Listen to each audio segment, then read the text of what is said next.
বাংলাদেশের ভালোবাসা যতটুকু পেয়েছি আমি বলবো ইভেন ভিয়েতনাম থেকেও আমি ঠিক তেমনই ভালোবাসা পেয়েছি। ওখানেও অনেকজন আমার জন্য অপেক্ষা করছে। এটার জন্য থ্যাঙ্কফুল মিথিলাকে যে সে বাংলাদেশের নাম মিস ইউনিভার্সের প্ল্যাটফর্মের মধ্যে এত সুন্দর করে গড়ে তুলেছে।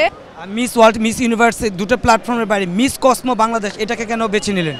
কসমোকে বেছে নিয়েছি কারণ তাদের যে মোটিভ, তাদের যে রিজন, এত সুন্দর একটা রিজন যেটা হচ্ছে ইম্প্যাক্টফুল বিউটি, যে তাদের হচ্ছে নারীরা শুধু সৌন্দর্যই না, নারীদের সৌন্দর্যর পিছেও তারা কত গুণী হতে পারে, কত নারীদের ভয়েস হতে পারে, কত নারীদেরকে আমরা এগিয়ে নিয়ে যেতে পারি, সেটাই হচ্ছে এক নারী একটা ভয়েস হয়ে দাঁড়ানোর জন্য।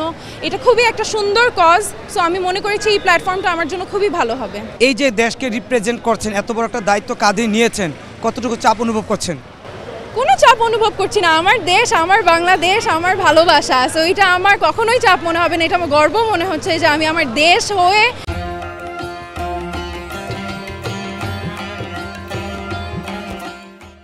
একটা দেশে যাচ্ছি, আমার দেশকে রিপ্রেজেন্ট করতে। এটা কখনোই ভারীর বিষয় না, এটা গর্বের বিষয় আমি মনে করি। অ্যান্ড আমি অনেক অনেক ব্লেসড। আমি সারা জীবন বলে আসছি আমি অনেক ব্লেসড। আল্লাহ আমাকে অনেক ভালোবাসে যে আমাকে এই সুযোগটা দিয়েছে যে আজকে আমি বাংলাদেশ হয়ে অন্য একটা দেশে যেতে পারছি।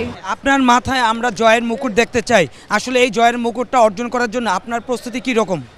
প্রস্তুতি অনেক দিন থেকে চলছে, অনেক কঠিন প্রস্তুতি চলছে। খুবই নিজেকে গ্রুম করলাম। This is my first time that আমি বাংলাদেশকে রিপ্রেজেন্ট করতে যাচ্ছি। আমি খুবই কষ্ট আমরা সবাই মিলে করেছি। আমার পুরো একটা টিম ছিল আমার জন্য, আমার ফ্যামিলি ছিল আমার জন্য, আমার অনেকজনের ভালোবাসা ছিল। ইভেন বাংলাদেশের ভালোবাসা যতটুকু পেয়েছি আমি বলবো ইভেন ভিয়েতনাম থেকেও আমি ঠিক তেমনই ভালোবাসা পেয়েছি। ওখানেও অনেকজন আমার জন্য অপেক্ষা করছে। সো আশা করি সবার ভালোবাসা, সবার সাপোর্ট সব কিছু আমি ঠিক মতন তুলে ধরতে পারি এবং বাংলাদেশের নাম শাইন করতে পারি।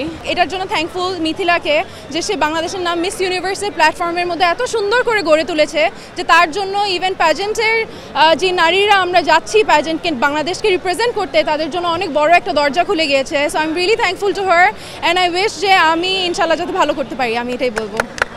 কি ধরনের পদক্ষেপ নিয়েছেন যে বাংলাদেশকে চেনানোর জন্য বিশ্ব দরবারে?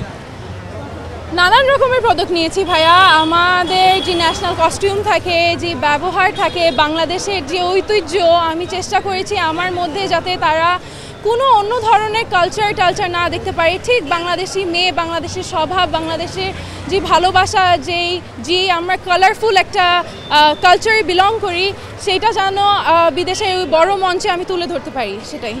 সবসময় একটা জিনিস যে বিতর্কে যেন না হয়, তারপরে দেখা যাচ্ছে অনেক ক্ষেত্রে বিতর্ক তৈরি হয়ে যায়। এই বিষয়টার জন্য কতটুকু মেন্টালি আপনি প্রিপেয়ার্ড? মেন্টালি প্রিপেয়ার্ড বলতে অবশ্যই নার্ভাস তো আছি, এক্সাইটেড তো আছি। 80টা দেশ থেকে মেয়ে আসছে, অবশ্যই সবাই ক্রাউনের জন্য আসছে, সবাই সবার দেশের মানুষের জন্য ওখানে যাচ্ছে। সো অনেক বড় একটা চ্যালেঞ্জ, বাট আমি মনে করি আমি প্রস্তুত, ভালোভাবে প্রস্তুত, অ্যান্ড আমি বাংলাদেশকে জিতানোর জন্য প্রস্তুত।